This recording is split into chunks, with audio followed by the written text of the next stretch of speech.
Эфирде маанилүү маек көрсөтүүсү, студияда Дана Гүлалиева, саламатсыздарбы?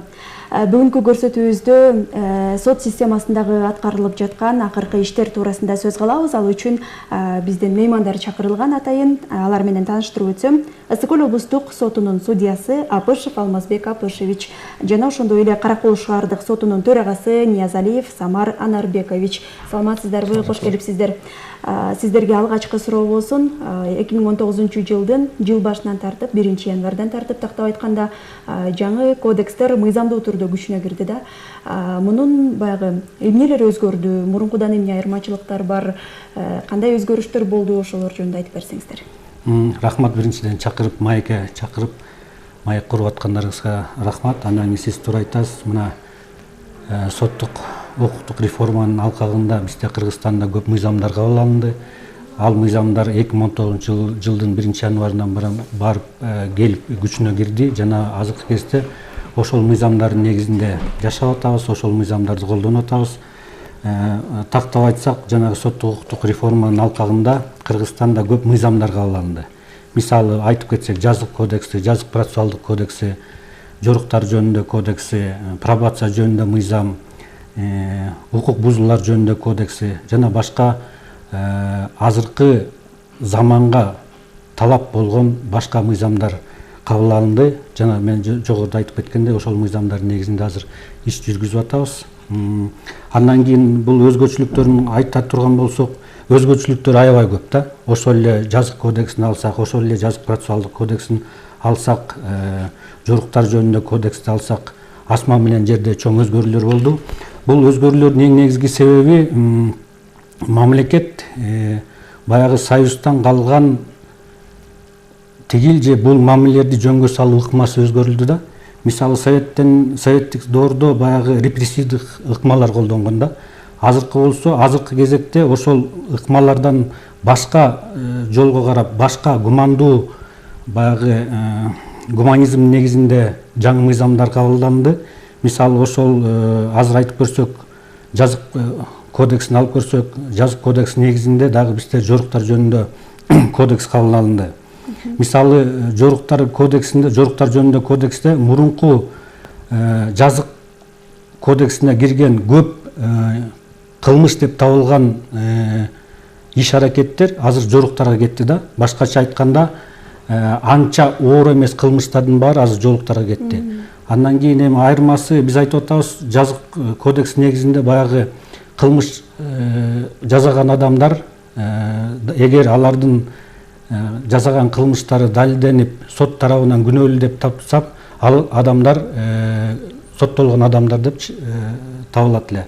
Азыркы кезде жана жорук жасаган адамдар, эгер алар жорукка дал келген иш-аракеттерин жасаса, алардын жорук жасаганы далилденсе жана мыйзам тарабынан аларга жаза чектелет, бирок алар мыйзамдын астында соттолгон адамдардын катарына кирбейт да.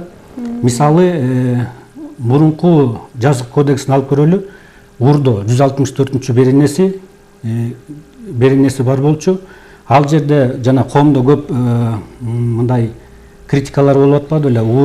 Тиги тоогурдаса деле соттолот, тиги кичинекей кашык же башка кандайдыр бир буюм урдаса, алар кармалат, алар соттолот экен, ушу кандай болсун дегендечи. Эми азыр жоруктар жөнүндө кодексте эгер анын кылган иш-аракети, жанагы кылмышынын жанагы эгер урдо, эгер 10 миңге чейин суммадагы кандайдыр бир буюмду урдаса, ал кылмыш эмес, ал жоруктарга кирет жана жорук жөнүндө кодекс негизинде жоопко тартылат.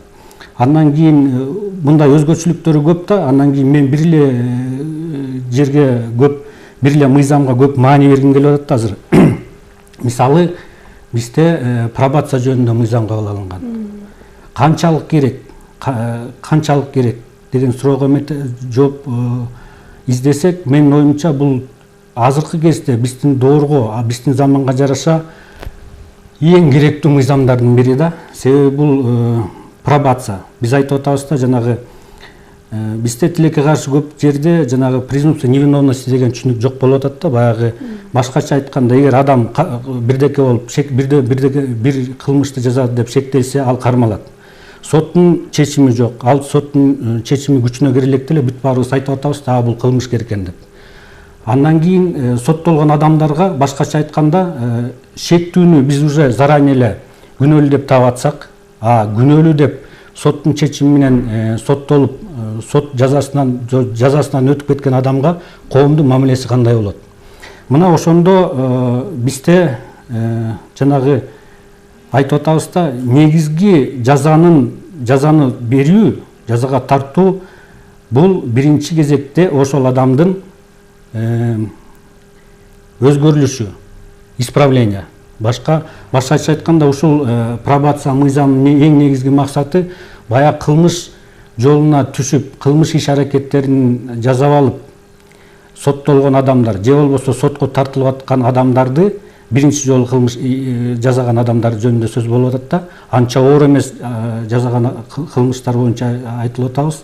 Ошондо аларга кылмыш жоопкерчилигинен кичине кандайдыр мыйзам тарабынан жаштыгын, биринчи жолу кылмыш жасагандыгын, кылмыштын оордугун эске алып туруп, жанагы пробация мыйзамынын негизинде ал адамга дагы бир жолу кайра коомдун жакшы инсаны же болбосо жакшы коомдун бир мүчөсү болуп кайра коомго кошулуу жөнүндө шарт түзүү пайда болуп атат да. Мисалы бул пробацияда бир нече пробациянын түрлөрү бар. Маселен да биз айтып атабыз. Мисалы түрмөдөн киши чыгып келет. Ал ким коомго? Коомдун анын мамилеси кандай? Мына ошондо бул пробация деген жөнүндө мыйзам айтып атат дагы жанагы ошол мамлекеттик органдар менен ошол жазасын өтүп кеткен адамдын ортосундагы мамилелердин баарын жөнгө салып, конкреттүү мамлекеттик органдардын өзүнүн ыйгарым укуктарын, милдеттерин дайындап берип атат. Мисалы адам соттолгон адам түрмөдөн чыкты, жазасын өтүп кайра келди, ал кандай абалда болот?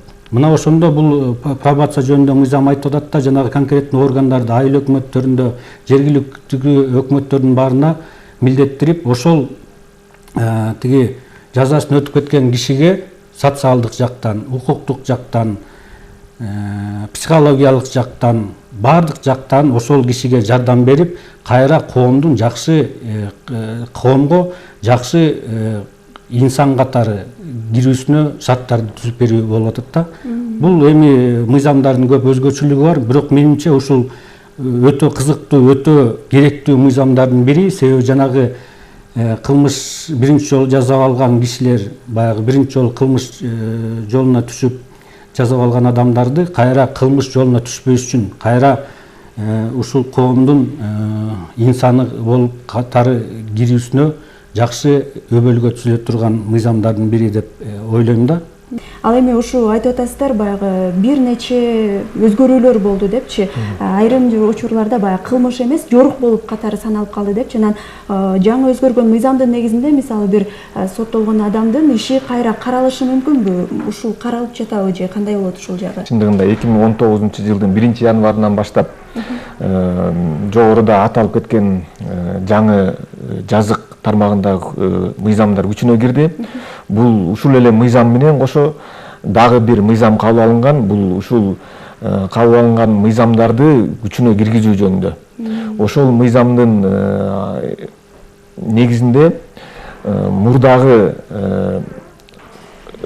соттор тарабынан каралып өкүм чыгарылган бардык өкүмдөр, ошол жатак абагынынбы же жазык инспекциясынынбы сунуштары менен азыркы учурда соттор тарабынан кайра каралып, жаңы мыйзамдарга ылайыкташтырып, туура келтирилип, баары каралып чыкты азыркы учурда.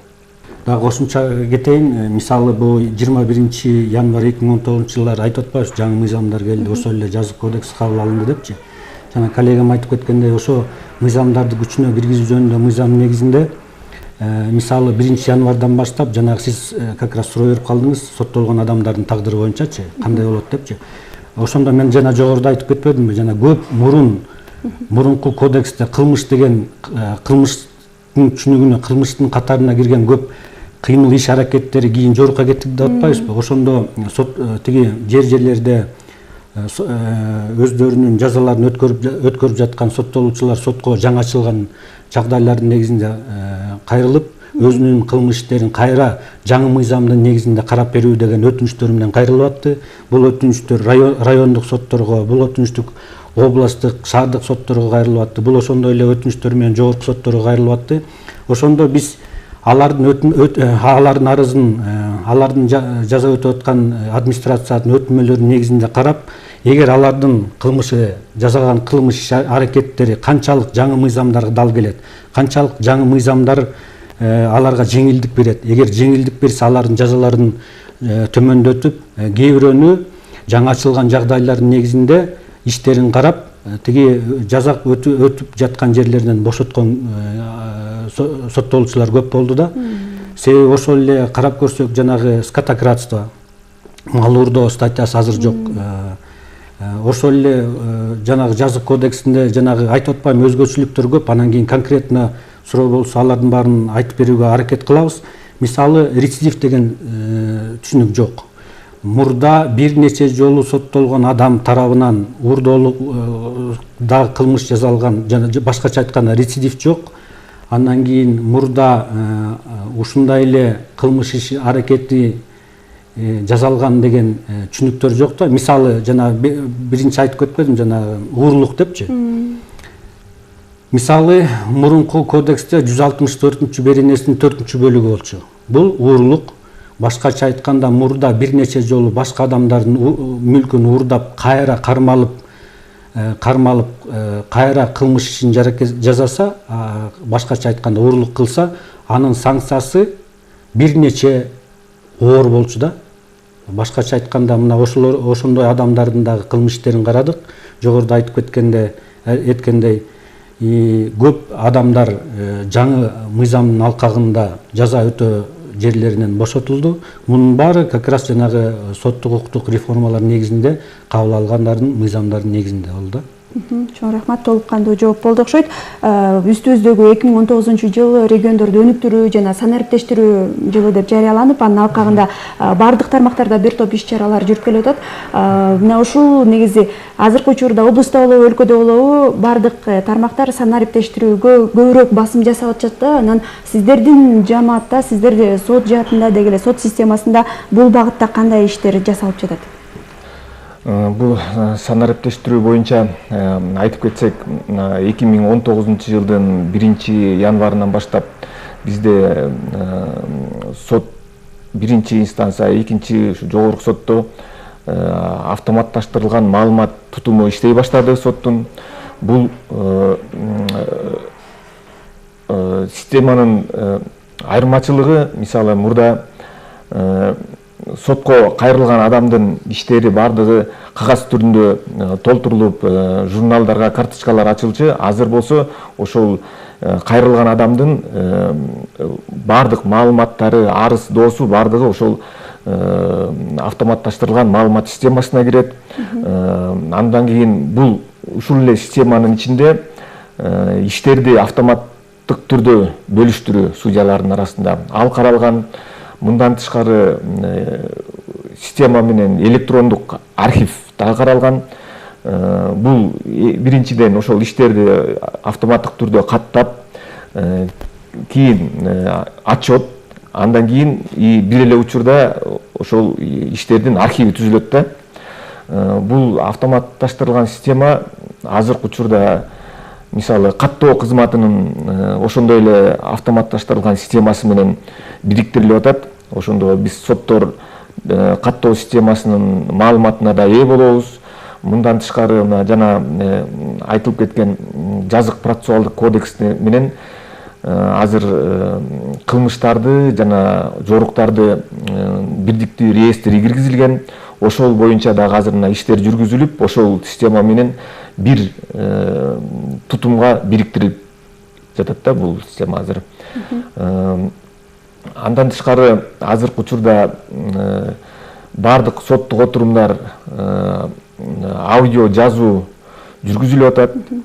Бул аудио жазуулардын, аудио видео жазуулардын өзгөчөлүгү болуп, мисалы мурда биз эгерде алыскы башка райондордон күбөлөрдү же башка адамдарды чакырсак, азыр биз ошол аудио видео жазуулардын жардамы менен биз ошол адамдарды ошол жактан бул жакка чакырбай туруп алардын көрсөтмөсүн уксак болот жеринде өз жеринде. Мындан тышкары ошол эле соттук отурумдун катышуучулардын баягы тартиптик жактан, анткени бул бардыгы аудио видеого жазылып, бардыгы ошол өзүбүздүн базада сакталат да.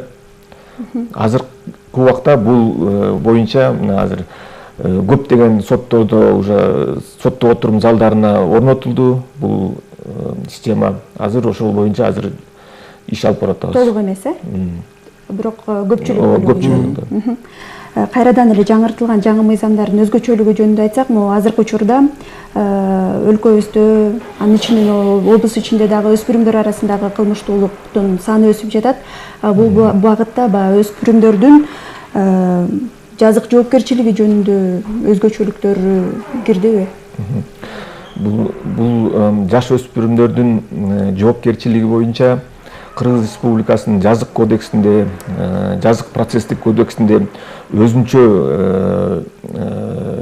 глава менен өзгөчөлүктөр каралган. Бул өзгөчөлүктөргө ылайык аларга карата сотко чейинки өндүрүш, соттук териштирүү, аларга жаза берүүнүн өзгөчөлүктөрү көрсөтүлгөн да. Бул жактан бул мыйзамдардын бардык ченемдери ушу эл аралык конвенциялар, ченемдер кабыл алынган ушу жашы жетелик өспүрүмдөр боюнча. Ошолорго баарына дал келет деп биз ойлойбуз. Мисалы, жаш өспүрүмдөрдүн иши боюнча азыркы учурда кандай гана соттук акты кабыл алынбасын, өкүмбү же жарандык тартипте чечимби, бул биринчи кезекте ошол жаш өспүрүмдүн кызыкчылыгына кабыл алынат да. Эң биринчи кезекте соттор чечим кабыл алууда, өкүм кабыл алууда жаш баланын кызыкчылыгын эске алат. Мен да кошумчалап коеюнбу. Сиз айтып атасыз, бул аябай азыркы кезде актуалдуу бир проблемалардын бири болуп калды. Себеби азыр статистиканы карап көрсөк, кайсы жерде Кыргызстандын кайсы гана аймагы болбосун, ушул өспүрүмдөр тарабынан жасалган кылмыштардын саны өсүп атат да. Ошондо биз негизи бул кылмыштар эмне себептен пайда болуп калып атат? Бул кылмыштарды болтурбоого кандай иш аракеттерди кылып атабыз? Мына ошого чоң, башкача айтканда, көп маани бериш керек болуп атат да. Себеби жаш жетилик өспүрүмдөр баягы жашоону жаңы эле баштап атканда кылмыш жолуна түшүп, кылмыш иш аракеттерин жасап, булардын кийинки тагдыры эмне болот деген суроону коюш керек болуп атат да. Андан кийин мен баягы союз кезинде мектепте окуп калдым. Ошондо жакшы бир мероприятияларды өтчү да. Балки мен азыр так эсимде жок. Экинчи, үчүнчү күндөрү эсимде ошондой болуш керек. Баягы класстык сааттарда өтүп, баягы башкача айтканда СССРда кандай маалыматтар болуп атат, кандай иш аракеттер болот, дүйнөдө кандай маалыматтар болуп атат, кандай иш аракеттер болот деп кичине 5-10 мүнөттүк баяндама жүргүзчү да класс жетекчилер. Балким азыркы кезде да ошондойлорду жүргүзүш керек, бирок баягы ошол жаш мектепте окуган өспүрүмдөргө ошол эле милиция кызматкерлери келип алып, же болбосо ошол эле класс жетекчилери келип алып, ошол кылмыштууларды кандай жаш жетелек өспүрүмдөр тарабынан кандай кылмыштар болуп атат, алар кандай болуп атат, канча киши соттолуп атат, кандай иш аракеттер жүргүзүлүп атат, ошондой баяндамалар көп болсо, балким ошол жаш жетелек өспүрүмдөр тарабынан жасалган кылмыштардын саны азаят беле деген ойго келем да. Дагы толуктап кете турган нерсе, азыркы учурда Каракол шаарында Каракол шаардык сотунун төрагасынын алдында ушул жашы жетпегендердин координациялык кеңеши түзүлгөн да. Бул жерде ушул жашы жетпеген балдар менен кылмыштуулугу жана башка маселелери боюнча бардык ыйгарым укуктуу органдардын өкүлдөрү кирет да. Ушул эле координациялык кеңештин алкагында мисалы көптөгөн иштер жүргүзүлүп атат. Мисалы алсак ушул Каракол шаардык ички иштер бөлүмүндө ушу жашы жетпеген балдардын ишин тергеген өзүнчө атайын тергөөчүлөр дайындалды. Прокуратуранын өкүлү бар. Соттон болсо биздин Кыргыз Республикасынын жогорку сотунун пленумунун токтому менен ушул жашы жетпеген балдардын иштерин соттун төрагасы гана карайт да. Ошондой белгиленген. Алмазбек Апушевич, сиз дагы жана айтып өттүңүз, баягы атайы мектептерде ушундай жүрүп турса, балким ушу алдын алмак, ошондой балдарды кылмыштардан ар кандай бир мыйзамсыз иштерди жасоодон оолак болушмак балдар депчи. Анан сиздер баягы балким мектептин администрациясы менен сүйлөшүп, атайын адистерди жөнөтүп, ушундай баягы ошонун акыры эмнеге алып келери туурасындагы иштерди жүргүзүп көрдүңүздөр беле? Же жүрөбү, балким ошол жөнүндө маалымат берип койсоңуз. Соттордо нагрузка аябай көп, ага мүмкүнчүлүк деле жок. Бирок эгер чакырса барып өзүбүздүн маалыматтарыбыз менен, өзүбүздүн насааттарыбыз менен ошол жаш жети элек өспүрүмдөрдү терс көрүнүштөрдөн сактап калууга аракет кылат элек. Ага биз каршылыгыбыз жок, ал макулбуз. Мектеп өзү демилгелеп чакыра турган болсо, жакшы. Жана айтып кеткен координациялык кеңештин алкагында 2019-жылдын 1-жарым жылдыгында, анан кийин 2018-жылдын 2-жарым жылдыгында да ушундай барып ушундай иш-чараларды өткөргөнбүз. Мектепке тиги жана атайын орто билим жайларына барып, студенттер менен, окуучулар менен жолугуп, алардын суроолоруна жооп берип, ушул эле жазык же башка мыйзамдар боюнча кыскача түшүндүрмөлөрүбүздү бергенбиз да. Рахмат.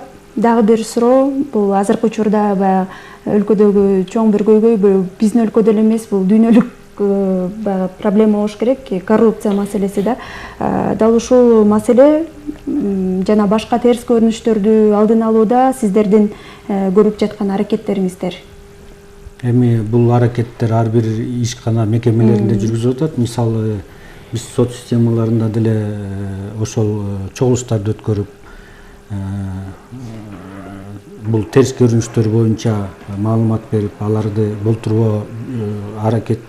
болтурбоо боюнча иш аракеттери жүргүзүлүп атат. Мисалы ар бир райондук болобу же шаардык сотто болобу же болбосо бизде Ысык Көл облустук сотунда болобу, баягы ишеним телефону бар. Коррупциялык көрүнүштөр болсо, ушул телефон ишеним телефонуна чалып кабарлоо берсеңиздер болот.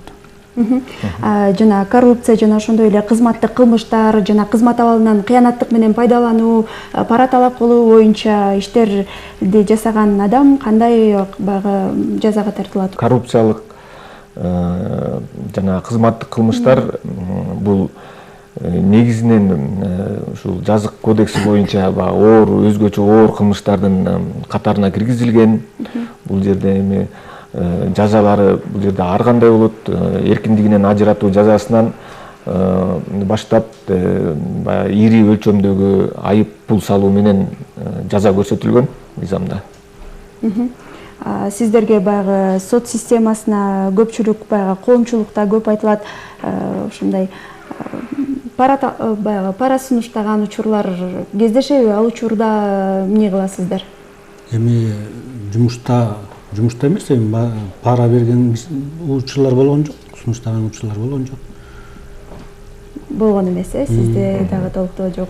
Дагы бир баягы кошумчалап айта кетейин, азыркы учурда баягы сот системасы бул эң негизги акыйкат система деп айтсак болот. Анткени акыйкаттыкты элдин баардыгы сиздерден издешет да. Анан азыр эми өзүңүздөргө белгилүү болгондой интернет булактары аябай тамыр алган, өтө өрчүгөн, ал жака ар бир жаран өзлөрүнүн ойлорун жазышат. Анан акыркы учурда ушул сот системасына ишенбөөчүлүк жараткан жарандар көп да. Бул ушул баягы элдин ишенимин кайтарып алуу үчүн сиздер кандай аракеттерди көрөсүздөр?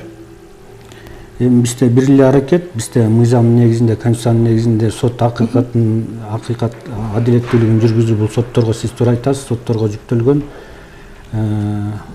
Эми бул боюнча эмне дейм? Мисалы сот уктук кандайдыр бир териштүү уголовдук болобу же жарандык иш болобу бир жагы утулат, бир жагы утулбайт. Башкача айтканда бул соттун чечими менен макул болбой аны мыйзамсыз деп тапкан адамдар көп да. Бул эми алардын өзүнүн пикири. Андан кийин эмне дейм башка дагы.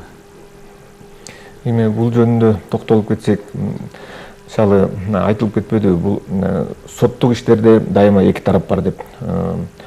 Бул тууралуу абдан көп айтылып келип атат. Мисалы алсак, Каракол шаардык сотунун деле азыркы 2018 жылдын баягы статистикасын келтирип кетсек, 3,5 миңден ашык иш каралган. Биринчи инстанстык сотто, Каракол шаардык сотунда 3,5 миңден ашык иш каралган. Анын ичинен 200гө жакын гана иш жогору турган сотторго даттанылган. Калган иштердин баардыгы даттанылган менен эмес, башкача айтканда тараптар тиги же бул тарап макул болуп, ошол чечимдер ошол бойдон калган да, өкүмдөр чечимдер. Бул 200 иш деген бул ошол каралган иштердин санынын бир 3-4% түзүшү мүмкүн. Демек баягы эки тараптуу болгондой сиздер айткандай сөзсүз түрдө бир тарап өзүнүн нараазычылыгын билдире берет. Бул буга чейин болуп келген, демек боло да берүүчү нерсе. Азыркы дагы бир суроо, бул көпчүлүк айдоочулар үчүн маанилүү болуш керек. Мурда көптөгөн жарандар ишеним кат аркылуу автоунааларды сатып же болбосо сатып алуу иштерин жүргүзүшүп, анан тийиштүү документтерди каттатпастан кала берген учурлар абдан көп экен да. Бул жыл жаңыргандан бери билинип атат. Анан азыркы учурда баягы мурунку ээсинин атына көптөгөн пулдары келип жаткандыктан ал ээлери кайсыл жакка кайрылып эмне кылса болот, ошол айтып берсеңиздер. Эми бул ишеним кат боюнча автоунааны биринчиден сатпагыла деп айтмакмынчын. Себеби жана айыппулдар боюнча суроо болуп атпайбы, бул азыр чоң көйгөй болуп атат. Себеби жанагы коопсуздук шаар деген киргенден бери жанагы ар бир перекрестте, ар бир көчөдө видео көзөмөл жүргүзүп, жол эрежелерин бускандарын фиксировать этип, айыппулдар ошол автоунаанын ээлерине келип атпайбы? Андан кийин жанагы ишеним кат менен жазганда, автоунаасын сатканда деле мыйзам боюнча ал автоунаанын ээси саткан адам да, жана ишеним каты мененчи. Ошондо мыйзам боюнча анын ээси болгондон кийин жана айып башка адам жасаган тиги нарушениялар боюнча баары бир тиги автоунаанын ээси жооп берет да. Андан кийин ошондой штрафтар келип атат. Автоунаанын ээлери дагы, мыйзамдуу ээлери дагы буга өздөрүнүн каршылык пикирлерин көрсөтүп атат. Бирок мыйзам боюнча алар автоунаанын ээси болгондуктан жанагы айыппулдардын баары мыйзам тарабынан алар төлөнүшү керек жана төлөнүп атат да. Бул жерде кандай кылыш керек? Бул жерде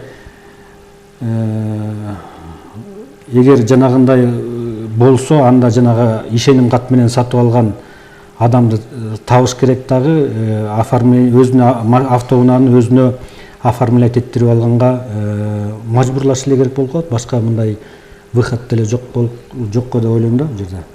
Азыркы учурда мына сотко дагы көп адамдар өзүнүн өтүнүчтөрү менен, арыздары менен кайрылып атат.